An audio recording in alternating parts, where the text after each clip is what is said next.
próprio Tribunal Superior Eleitoral disse que o Lula poderia dizer que o Bolsonaro era genocida. Isso é verdade. O senhor que é especialista nessa área de liberdade de expressão, o senhor entende, por exemplo, o Monark falou lá que alguém... Ele pediu pela liberdade de expressão, foi isso que ele pediu. No meu entender, ele não falou nada de errado. Talvez tenha usado um exemplo ruim. Aí, lógico, o exemplo de ele falar que, depender dele, pode se formar um partido. Eu até acho que a pessoa que é nazista, se ela quiser falar que eu tenho que deixar, porque eu quero saber quem é o nazista. Eu quero saber quem é o nazista. Eu não quero minha família perto desse cara. Eu quero saber quem é esse cara. Se esse cara tem uma loja, eu não vou na loja dele. Mas eu não posso deixar as pessoas se organizarem num partido nazista. Então, pra mim, foi onde o Monark errou, mas ele tava ali numa discussão. Você tem direito de errar enquanto você tá discutindo. Ele não pode ser condenado por isso. Mas aí, ele foi condenado. Não por isso, mas acabaram com a vida dele. A gente vê o Léo Lins aí, condenado a 8 anos de cadeia, 2 milhões de multa, por causa de uma piada, por exercer o trabalho dele. Ele foi condenado por exercer o trabalho dele. O senhor acha que isso tá deixando as outras pessoas com medo e já diminuiu a nossa liberdade de expressão? Ah, não tenho dúvida. Não tenho dúvida. Você acha que as pessoas estão se segurando para falar na internet, Mas por com exemplo? certeza. Com certeza. Com certeza absoluta. Com certeza absoluta. Hoje a gente vive... Eu vou te dar um exemplo até comigo. Outro dia um jornalista virou para mim assim e falou assim, aqui entre nós, em off, mas você nunca recebeu nenhum recado do STF? Eita. Sabe assim? Pô, então assim, eu até falo assim... Pô, só isso já intimida. Não é? Será que... Eu até pensava, será que eu deveria ter recebido? O que eu tô fazendo de errado? Então, já que eu não recebi, devia ter recebido. Mas veja, isso mostra que a gente tem um momento complicado. Como é que um humorista, como por exemplo, falou Léo Lins, mesmo que ele não perceba, não é a mesma coisa. Não tem como ser a mesma coisa depois de você tomar 8 anos de prisão por fazer piada, cara. Não tem como. É humano você olhar e falar assim, opa, será que eu falo? Será que eu não falo? O próprio Monark. O Monark foi embora do Brasil. Sim. Então, assim, perdeu o negócio dele, né? Basicamente, perdeu a empresa dele. Aí o cara... Isso que eu acho legal na justiça. Ela tira o seu ganha-pão e te aplica uma multa. Mas você não deixa eu trabalhar. Pois é. Como é que eu vou te pagar uma multa? Por isso que é sacana, é cruel, é uma forma de você desidratar a pessoa. A censura, ela não acontece apenas quando você impede a pessoa de falar. Ela acontece também quando você arranca os meios da pessoa sobreviver daquilo que faz. Perfeito. Isso é constitucional? Não, você tirar o direito da pessoa a trabalhar? Não. Isso o que fizeram com o Monark é anticonstitucional? É inconstitucional. E por diversas funções. Minha burrice. Qual é a diferença de anticonstitucional para inconstitucional? Anticonstitucional é que... Eu inventei. Então, eu que inventei isso aí agora. É um novo termo. A gente fala inconstitucional para aquilo que não é acolhido pela Constituição. Entendi. Você não pode impedir uma pessoa de trabalhar, por exemplo. Você Se não é um trabalho honesto, não, você não pode impedir. Você não pode impedir. Até porque trabalhar é também uma liberdade. Faz parte das suas liberdades. Liberdade econômica, livre iniciativa. Isso é também uma liberdade tão importante quanto a de expressão. Então, quando arrancam isso dele, arrancam 2, 3 coisas, não uma só. E por que esses analistas aí, jurídicos da TV, ninguém fala isso nunca? Ninguém nunca falou. Eu nunca tinha pensado nisso. Pô, você impedir o cara de trabalhar é inconstitucional. O cara não ter direito a trabalhar. Não, pois é, não falam por quê? Porque a gente tem, infelizmente, hoje, uma classe jurídica também muito próxima da esquerda e que está aplaudindo o que está acontecendo no país, porque o que o STF tem feito é mirar o seu canhão contra o bolsonarismo. E nós temos, isso precisa ser dito também, é o seguinte, nós temos hoje uma classe jurídica de direita e uma classe de esquerda e uma classe jurídica, mesmo de direita, no entanto mais elitista, que acha que o bolsonarismo, tudo bem ele ser extirpado da vida pública. Então existe um elitismo de uma classe de direita, mesmo de direita, e uma classe de esquerda que batem palmas para o STF quando atacam aquilo que eles entendem que seja o inimigo deles, que é o bolsonarismo. E quando o Monark, por exemplo, se posiciona dessa forma, quando o Léo Lins se posiciona dessa forma, eles são associados à direita, e essa direita que então merece ser extirpada ou que vai ser chamada de bolsonarista. Pois é, mas bolsonarista é tudo aquilo que eu não gosto na direita, não é assim que a esquerda vê? Porque assim. os bolsonaristas ficam bravos comigo. Porque fala que eu critico o Bolsonaro. Eu critico no que tem que criticar mesmo. Aí, lá onde eu trabalhava, eu era bolsonarista. Só porque eu não era de esquerda. Quando eu defendo liberdades, as pessoas falam assim, advogado bolsonarista, quando não gosta. Quando sai na mídia. Isso eu acho muito errado. Isso não é meio... Isso também, eu acho... Isso eu não acho errado. Eu não sei se isso é crime de alguma forma. É uma coisa que eu odeio na mídia. Adjetivar as pessoas. Então, se o senhor fez uma crítica, tem que falar assim, olha, o advogado André Marcília falou... Não pode falar o advogado bolsonarista. Não, quando eu vejo muito isso. Quando eu defendo, por exemplo, a liberdade de bolsonaristas, eu viro advogado bolsonarista. Quando eu estou defendendo a liberdade de algum veículo, eu viro professor. Maravilhoso. Aí ele chama de professor. Entendi. Você entendeu? É assim. Então, o bolsonarista, o bolsonarismo é uma forma da esquerda tentar ofender as pessoas que são de direita. E aí o Monarca entra nisso, o Léo Lins entra nisso, ou de direita, ou que defendem pautas da direita, como, por exemplo, a liberdade de expressão. Hoje a liberdade de expressão é muito mais defendida pela direita. Agora, é uma loucura. Se for do Monarca, o Monarca, ele não defendeu um partido, né? Ele não defendeu a existência do partido. Ele na conversa... Cogitou. Ele diz assim, qual é o problema? Por que não poderia ter? Cogitou. Ele questionou. Então a gente não pode questionar. Então não pode questionar. O Monarca, você falou que estava numa palestra sua, é isso? Estava numa palestra lá em Belo Horizonte. E nesse dia o senhor criticou as falas do Monarca? E eu falei isso. Eu falei uma coisa que eu falo sempre nas palestras, que é assim, se o Estado ele se sente ameaçado pela fala do Monarca, então esse é um problema do Estado e não do Monarca. Não, que democracia é essa que pode ser derrubada pelo Monarca? Pois é. E eu não tava... Isso não é uma forma de dizer que o Monarca é... E ele se manifestou na palestra? Não, eu nem sabia que ele tava... Mas isso não é uma forma de diminuir a fala do monarca. Isso é uma forma de engrandecer a fala do Estado. O Estado ele tem que ser poderoso. Se o Estado ele pode ser derrubado pelo monarca ou por qualquer pessoa, assim como uma live do Bolsonaro ser capaz de enfraquecer o Estado, esse Estado é que é o problema, e não a live. Se o questionamento de alguém sobre as urnas enfraquece o sistema eleitoral, que sistema eleitoral que a gente tem, então? Nenhum, né? Ou se eu questionar sobre vacinas ou sobre a ciência, diminui a vacina ou a ciência, o problema é da vacina e da ciência, e não da minha fala. A minha fala não pode ser maior do que o Estado. Se o Estado se sente ameaçado por mim, por uma pessoa, ou por duas ou três, não importa. Bom, esse Estado é que é fraco. E esse Estado, então, que precisa ser repensado, e não eu. É uma coisa lógica, mas a gente tem feito exatamente o contrário. As pessoas questionam, a gente vai lá e pune quem questiona e não tenta fortalecer o Estado. Então, mas aí como é que a gente... Porque a ciência, ela é feita justamente de críticas e de dúvidas. Eu tenho que questionar. Se não existe questionamento, não existe a ciência. E o questionamento faz evoluir tudo, inclusive a democracia, sistema político, qualquer coisa. Agora, se eu chego... Por exemplo, como é que eu faço evoluir o nosso sistema? É aquela questão também da pessoa interpretar do jeito que quiser. Eu, às vezes, critico lá o Bolsonaro numa coisa. O pessoal me critica.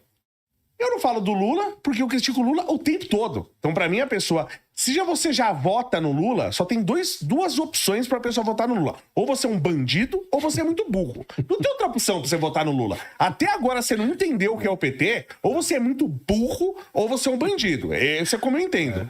Então, pra mim, não é cabível o Lula ser nada. Então, eu só posso criticar o outro. Né? Porque esse ainda é cabível, mas o Lula... Mas aí eu tenho que criticar as coisas. Eu vou lá e critico o ministro. Falei, eu acho que isso que o ministro fez tá errado. Aí eles falam que eu tô atacando a democracia e eu vou preso. E aí? Como que eu me reservo o direito de criticar a democracia, se tudo que eu falar é um ataque à democracia? E é incrível como os ministros acabam sendo... dá para pegar um exemplo prático. A gente tem hoje o Nicolas Ferreira, por exemplo, sendo investigado porque falou que o Lula era ladrão. Falou não. Ninguém tá sabendo disso. Falou uma coisa que ninguém tá sabendo também. Ele falou na ONU, no púlpito da ONU. Ele não falou... Ele falou em inglês lá, foi esse?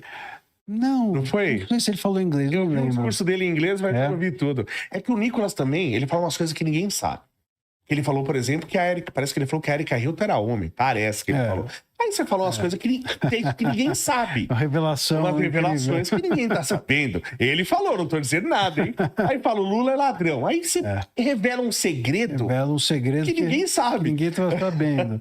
Uma descoberta. Uma grande descoberta. Então, assim, e ele está sendo investigado. Sim. O Marcel Van Hatten também está sendo investigado. Você tem o Cabo Gilberto, também está sendo investigado. Outras pessoas mais. Eu vi agora a Zanata também está sendo investigada porque cogitou que o Lula pudesse ser corrupto. Imagina.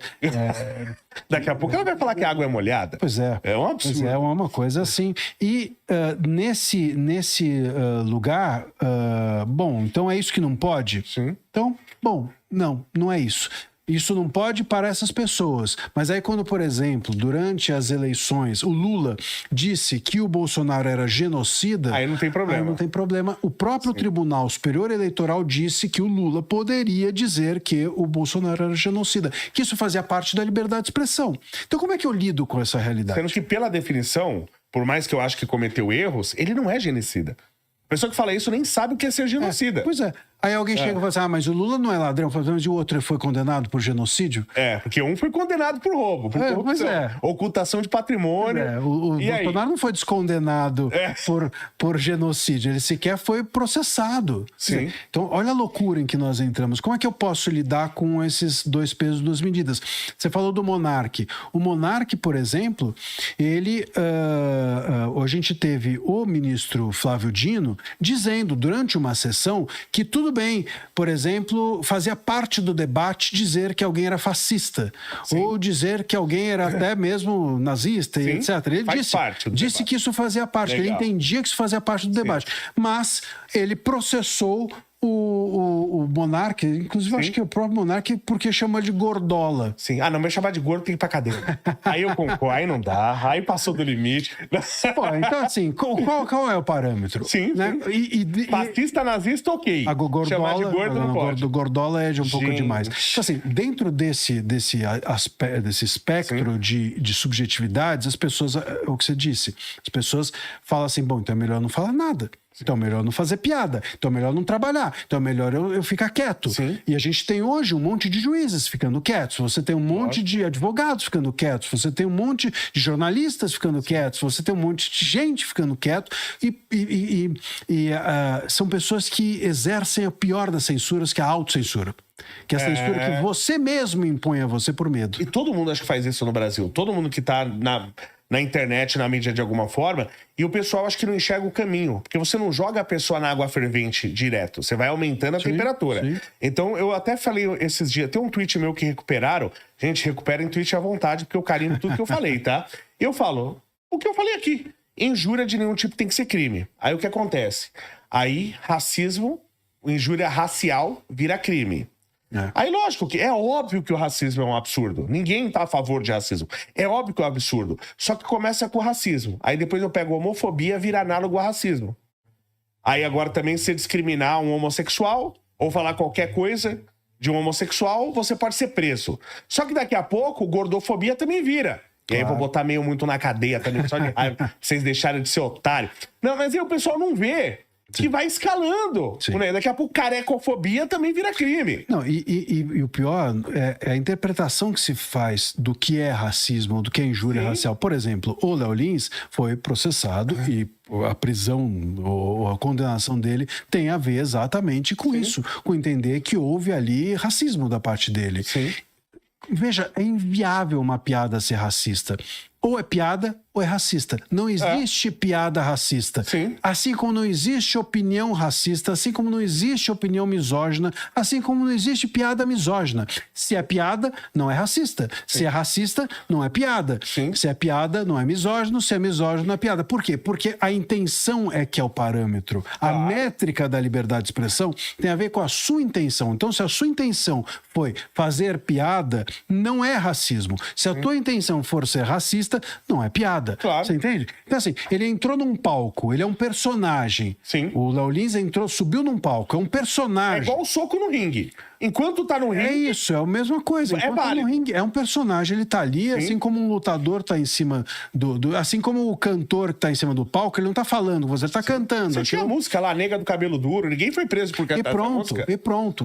Mas Agora vai ser. Não, mas a moça lá, Cláudia Leite, foi processada. Por ela mudar a música dela. Por mudar e colocar o nome de Yoshua, que é Jesus. Sim. Numa música. Entendi. Então, assim, foi processada por intolerância religiosa pelo Ministério Público. E o problema é o seguinte, a ofensa, aquele negócio, é a intenção. Como que eu sei a intenção de alguém? Só a pessoa sabe a intenção. Por isso que o judiciário é essencial para você fazer a avaliação disso. Então, mas tem coisas que são interpretativas. Eu tenho um amigo meu, um abraço pro Alessandro, do canal do Negão, ele é negro, como o nome sugere, ele é negro. Ele fez um vídeo, nós dois conversando no podcast dele, e eu lá, branco, ele é negro, e ele fez um vídeo de nós dois, ele fez a inteligência artificial, nós dois como dois gorilas conversando. Pra mim e pra ele, que é negro, gorila não é uma ofensa racial, porque da época, isso faz muito tempo, obviamente, que a gente frequentava a academia, ele ainda frequenta, gorila era um baita elogio. Todo mundo queria ser gorila. Porque gorila quer dizer que... Aliás, o homem, quando fica muito forte... Repara isso, um homem muito forte andando. Ele parece um gorila. Ele não anda normal, ele anda como um gorila. Então, o chamar de gorila, pra quem tá fazendo academia, é um baita elogio. Você fala, putz, você tá um gorilão. Aí você fala isso pra um cara, e ele vem falar que eu sou racista. E aí? Sim. Entendeu? Então, você concorda que as palavras têm significados diferentes pra pessoas diferentes? E aí você precisa não ser muito burro pra não entender. E o judiciário, o Ministério Público, às vezes, agem de forma estúpida mesmo. Eu tive uma vez um cliente que ele escreveu que fulano, não sei como é que era, fulano agia como macaca de auditório. E foi processado. Porra, macaco de auditório é uma expressão, por quê? Porque as pessoas ficavam se agitando no auditório, que nem o macaco, né? Não tem nada a ver com quem corpo. associa isso com racismo, pra mim é racista. É lógico. E essa história da intenção. Olha só que louco que nós... Eu vou fazer uma comparação. A liberdade de expressão há um tempo atrás, a gente partia da coisa da intenção. A métrica era a minha intenção. Sim. De quem emite a fala. Então, se eu chegar para você e falar assim, como eu falei aqui, a gente está no meio de um debate, eu falo, pô, você é um imbecil, veja só o que eu estou dizendo aqui, eu não estou te ofendendo, eu estou querendo debater, essa é a minha intenção, pronto. Okay. Então não tem aqui ofensa, nem crime, nem nada, beleza. Seja o que eu falar, não importa o que eu disser, tá? Agora, a gente passou de um tempo para cá, com essa história da vitimização que a gente mencionou, sobretudo uma vitimização promovida pela esquerda, de que a métrica é a sua ofensa. E eu não tenho como lidar com a sua sensibilidade. Claro. Porque, que nem a gente também mencionou, se a gente está aqui diante de uma plateia de 1 milhão, como é que eu vou lidar com a sensibilidade de cada um? Inviável. Mas a gente deu um passo ainda pior que esse, para além desse, que é permitimos que Ministério Público, Defensoria e o Judiciário dissessem o que possivelmente os grupos minoritários poderiam se ofender. Esse negócio de ofensa coletiva, eu quero morrer. Isso existe na Constituição?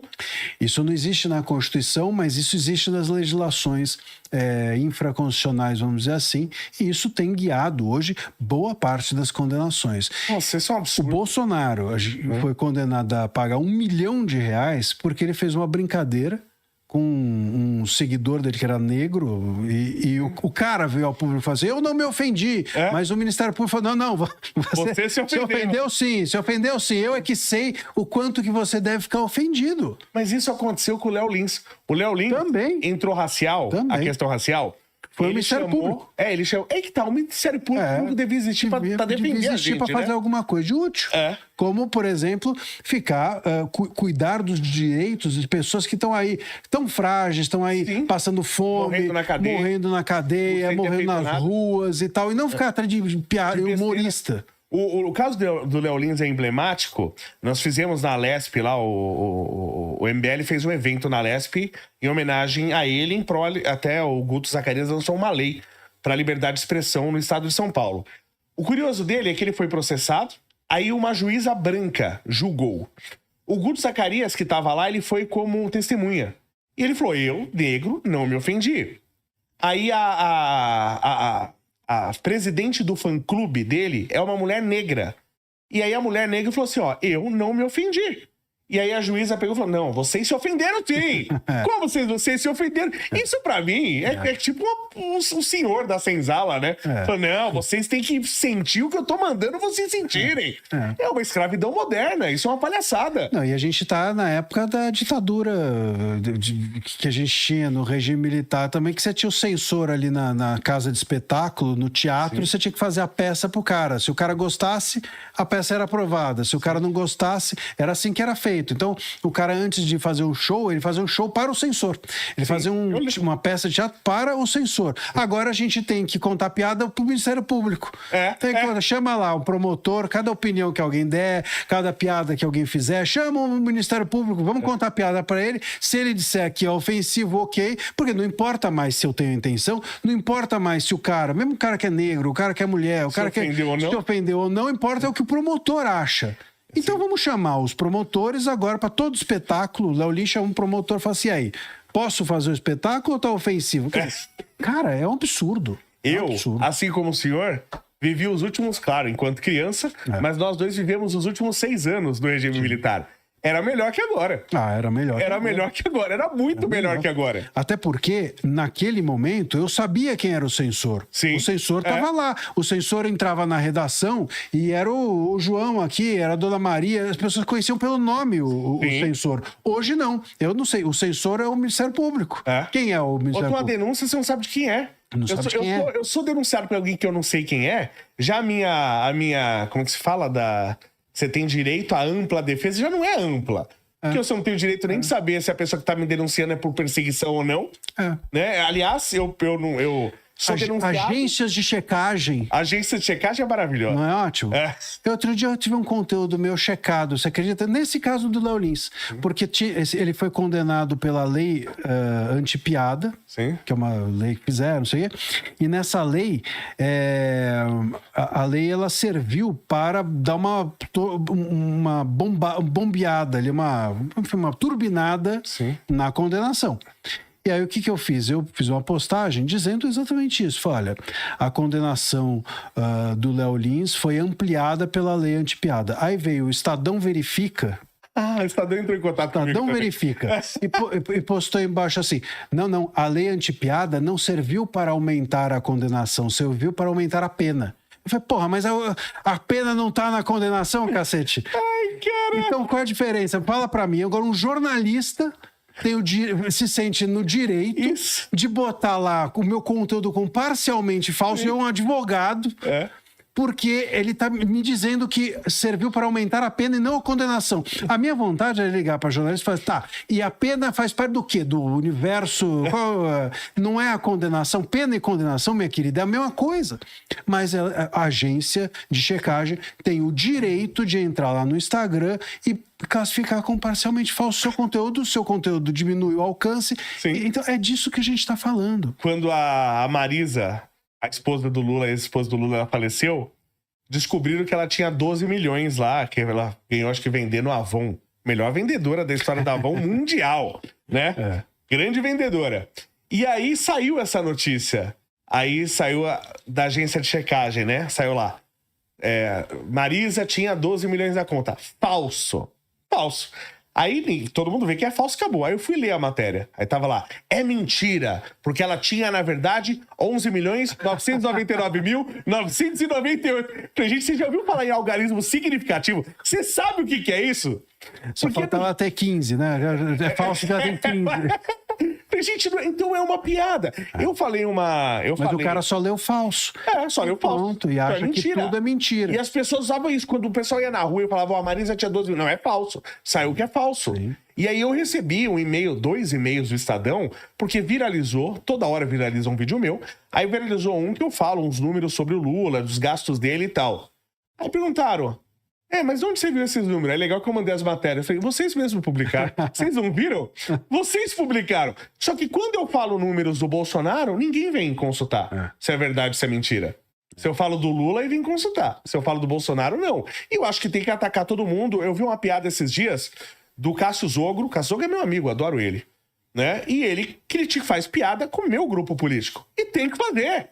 E eu quero que faça mais. E se a gente chegar no poder, é aí que tem que fazer piada mesmo. Você tem que fazer piada com quem tá no poder. Lógico, exatamente. Não fazer como a Globo e seus humoristas de forma canalha, que os caras faziam piada porque tem coisa que naturalmente é piada. Que o governo faz naturalmente. A Dilma fala, vai estocar o vento, naturalmente é piada. E todo mundo vai falar. Ela era uma máquina de piada. Eu sinto falta dela na presidência. Eu também. Eu sinto muita falta. Aí os caras faziam piada com o povo que tava fazendo piada pra defender o presidente. Pra mim isso é de uma canalice, que você não gosta desse termo, mas é de uma canalice, porque, pô, você tem... O humorista, lógico, ele tem que ter liberdade pra fazer o que quiser, mas eu quero que o humorista, ele zoe o poder. Claro. E se ele não pode zoar o poder, se ele não pode ser o bobo da corte, que é o único que tem autorização pra falar do rei, aí é ditadura. E isso é uma parte que as pessoas falam assim, não, mas você pode fazer piada, não pode fazer piada com minoria.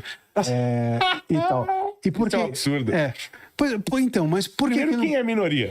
Primeiro quem é minoria. Se você for pensar, se não puder fazer... Grisalho é minoria? Grisalho é minoria. Se você tem um monte de coisa escrota que é minoria também, não é? A gente pode... Tem um monte de gente... Pedro é minoria. Não posso fazer piada com Pedro, então? Pois é. E aí? Né? Beleza? Estão protegidos?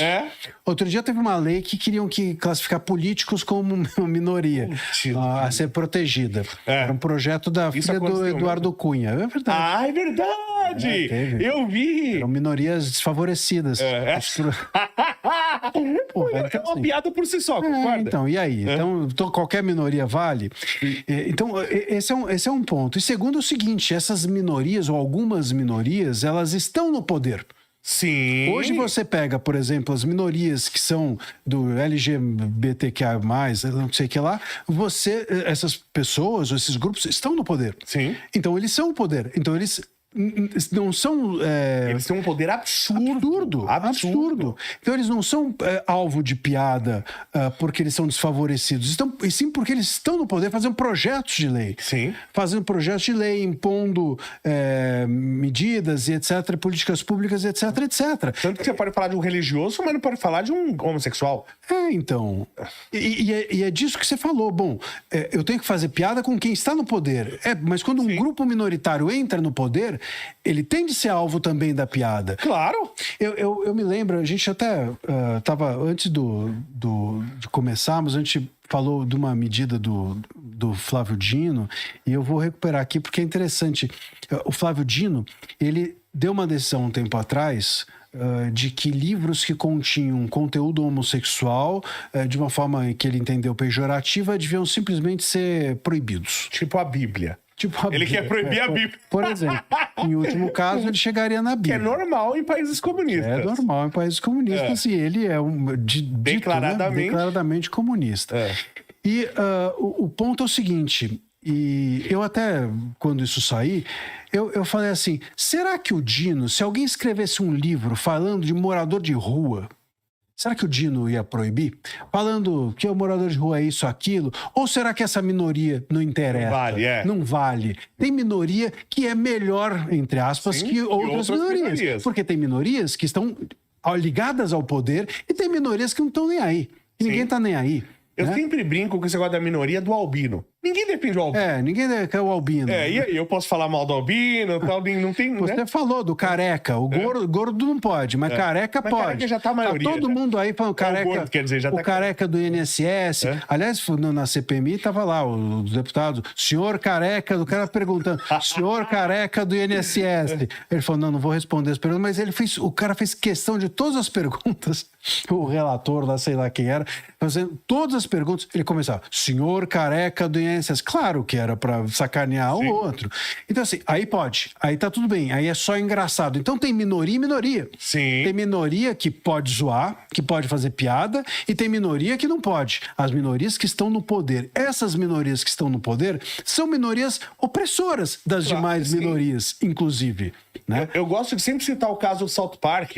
O South Park, eles mesmos falam, South Park é um desenho que o senhor conhece, ótimo, eu acho. ótimo. É um desenho que não duraria uma semana no Brasil. Não duraria uma semana. Às vezes aparece aí, né? Tem algum lugar que passa, não tem? Não tem, mas se fosse feito aqui, não duraria uma semana. Não duraria. E eles mesmos falam que eles testam o limite. Aí eles falam, a gente fez são 2 criadores, e eles falam, a gente faz um episódio que fala, nossa, dessa Tem esse, tem um de um gordão, como é que chama? o Family Guy. Family Guy. Mas eu acho fraco perto do South Park. South Park é pesadíssimo. Mas também, Family Guy é muito bom.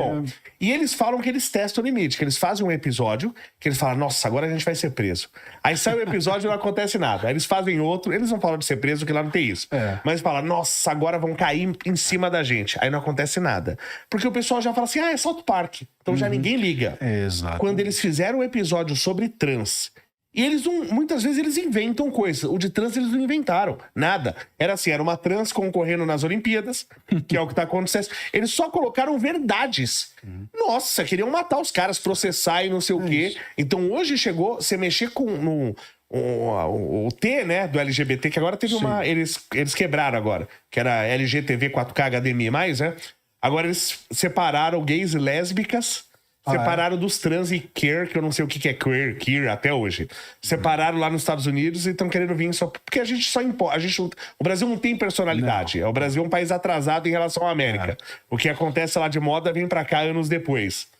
Isso é um... Nossa. É realmente uma minoria...